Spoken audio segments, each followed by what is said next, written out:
এখানে এই শব্দটাকে যদি আমরা কী করে ব্যাখ্যা করি তাহলে দেখি প্রেম শব্দটা দুইবার বর্ণনা হয়েছে এখানে। এই দুই শব্দের মধ্যখানে আছে যে ইত্তেবা। তার অর্থ কি? আল্লাহ রাব্বুল আলামিন বলেন তুহিব্বুন আল্লাহ, হে মানব জাতি, তোমরা যদি অগ্রসর হইয়া যদি আল্লাহকে কী করে ভালোবাসো, তাহলে ভালোবাসাটার প্রেমের অগ্রসর হওয়া প্রেমে এবং অগ্রগতি হওয়া, স্পৃহা জাগ্রত হওয়া, এটা মানুষের অন্তর থেকে আসতে হবে, নিজের পক্ষ থেকে আসতে হবে। তাহলে এই জায়গাতে এই আয়াতকে যদি আমরা দেখি তাহলে এখানে এই আয়াতের মধ্যে তুহিব্বুন আল্লাহর সাবজেক্ট হচ্ছে মানুষ নিজেকে অগ্রসর হইয়া আল্লাহর প্রেম সৃষ্টি করতে হবে নিজের ভিতর। এই প্রেম যদি সৃষ্টি হয় তাহলে আরেকটা জিনিস সৃষ্টি হবে, সেটা হচ্ছে কি ইত্তেবা রাসূল। যদি আপনার অন্তরে যদি ভালোবাসা যদি জাগ্রত হয়, এই ভালোবাসার প্রতিফলন হিসেবে আপনার অন্তরে জাগ্রত হবে ইত্তেবা, অনুসরণ, অনুকরণ। তাহলে আপনার অন্তরে যদি ভালোবাসা থাকে এবং রসুলের যদি ইত্তেবাও যদি হয়, তাহলে তৃতীয় নম্বর জিনিস হবে, সেটা হচ্ছে কি আল্লাহর ভালোবাসা পাবে। তাহলে দুই পক্ষে ভালোবাসা, মধ্যখানে রসুল পাক সাল্লাল্লাহু আলাইহি ওয়াসাল্লামের ইত্তেবা, এই তিনটা যখন আপনার সাথে যুক্ত হয়ে যাবে, তখন চতুর্থ নম্বর আপনার কাছে এই জিনিস আসবে, সেটা হচ্ছে কি আল্লাহ রাব্বুল আলামিনের পক্ষ থেকে আপনাকে মাগফিরাত করে দেবেন, সমস্ত গুনাহতা মাফ করে দেবেন। কেন? আপনি আল্লাহকে ভালোবাসছেন, রসুল পাক সাল্লাল্লাহু আলাইহি ওয়াসাল্লামকে ইত্তেবা করেছেন, আল্লাহ রাব্বুল আলামিন আপনাকে ভালোবেসে ফেলছে, আল্লাহ রাব্বুল আলামিন আপনাকে ভালোবাসছেন। এই ভালোবাসার উপর ইসলামের ভিত্তি যদি আমরা দেখি, ইসলামের ভিত্তি বা ইমানের ভিত্তি, কেউ যদি এই কথা মনে করি আমি মুসলমান হয়ে গেছি যথেষ্ট, আমি মুমিন হয়ে গেছি যথেষ্ট, আমি বলবো না, আপনার ইসলাম, আপনার ইমান জান্নাতে যাওয়ার জন্য বা আল্লাহর আযাব থেকে বাঁচার জন্য যথেষ্ট নয়। তাহলে আপনাকে আরেকটু অগ্রসর হতে হবে, সেটা হচ্ছে কি আপনার অন্তরে, আমার অন্তরে আল্লাহর ভালোবাসা সৃষ্টি করতে হবে। তখন আল্লাহ রাব্বুল আলামিন আপনাকে ভালোবাসবেন।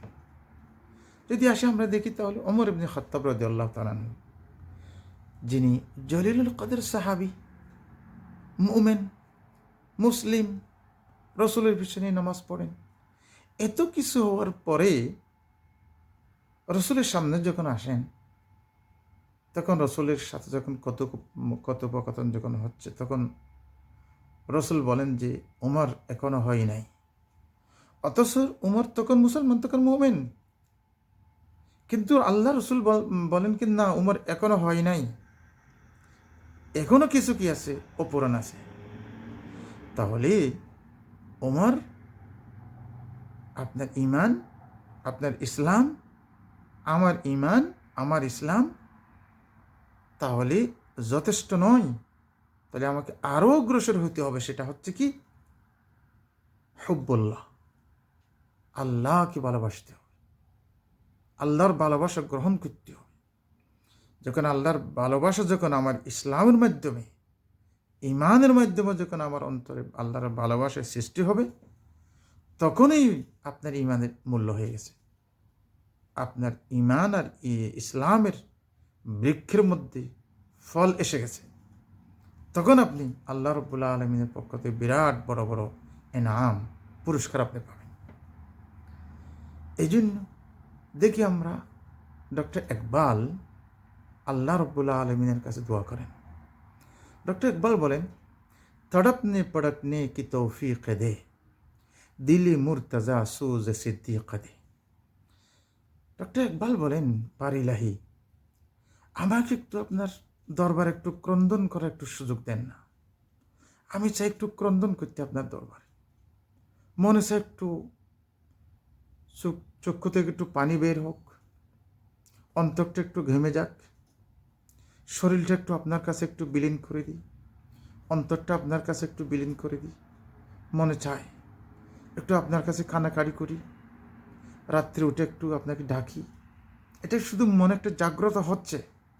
তাহলে এই জাগ্রতার জন্য ডক্টর ইকবাল দুইটা মেসাল কি করছেন, পেশ করছেন। একটা হচ্ছে কি, দিলে মুর্তাজা, বাড়ি তালা আলী রাদিয়াল্লাহু তাআলা আনহুর যে অন্তর ছিল, যে কলব ছিল, এরকম একটা কলব আমাকে দেন, যে আলী রাদিয়াল্লাহু তাআলা আনহু রাত্রে উঠে আল্লাহ রাব্বুল আলামিনের কাছে ক্রন্দন করতেন। সেরকম একটা আমাকে একটা অন্তর দেন, যে অন্তর আমার অন্তর একটা জাগ্রত অন্তর হবে, জাগ্রত ভালোবাসা হবে। আমি সে ভালোবাসা নিয়ে আমি শুতে পারি না, আমি ভালোবাসা নিয়ে আমি গাফিল হতে পারি না। এমন একটা ভালোবাসা, গরম একটা ভালোবাসা আমাকে দেন। তারপরে বলেন সুজে সিদ্দিক দে। আবু বকর সিদ্দিক রাদিয়াল্লাহু তাআলা আনহুর অন্তরে যে একটা জ্বলন ছিল, একটা দগ্ধ অন্তর ছিল, যে অন্তর জাগ্রত থাকত।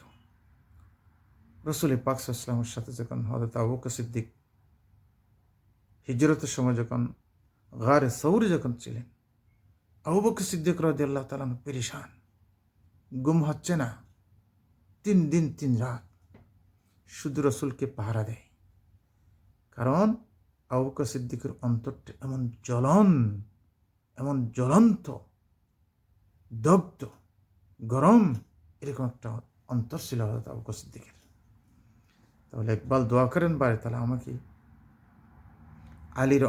আলীর দিল দেন, অন্তর দেন, আবু বকর সিদ্দিকের মতো একটা গরম ঈমান দেন। তখন আমিও সেরকম একটা আপনার কাছে সেই প্রেম ভালোবাসা পেতে পারি যেভাবে ওনারা পেয়েছিলেন। তাহলে ইসলামের ভিত্তি, ঈমানের ভিত্তি, আপনার ইবাদতের ভিত্তি, নামাজ, রোজা, হজ, যাকাতের ভিত্তি, সব কিছুর পিছন হচ্ছে কি, আল্লাহ রাব্বুল আলামিনের ভালোবাসা। যতক্ষণ পর্যন্ত সেই ভালোবাসা সৃষ্টি হবে না, মনে রাখবেন আমার এই সমস্ত কাজগুলি বাহ্যিকভাবে হবে, কিন্তু এখনও সেই কাজগুলির, সেই ইবাদতগুলির মধ্যে জড় অথবা সে এখনও সেই শক্ত আর মজবুতি হয় নাই। সুতরাং আপনাকে আমাকে মেহনত করতে হবে আল্লাহর ভালোবাসা পাওয়ার জন্য, রসুলের ভালোবাসা পাওয়ার জন্য, ইসলামের ভালোবাসা পাওয়ার জন্য। আল্লাহ রাব্বুল আলামিন সবাইকে তৌফিক দেন।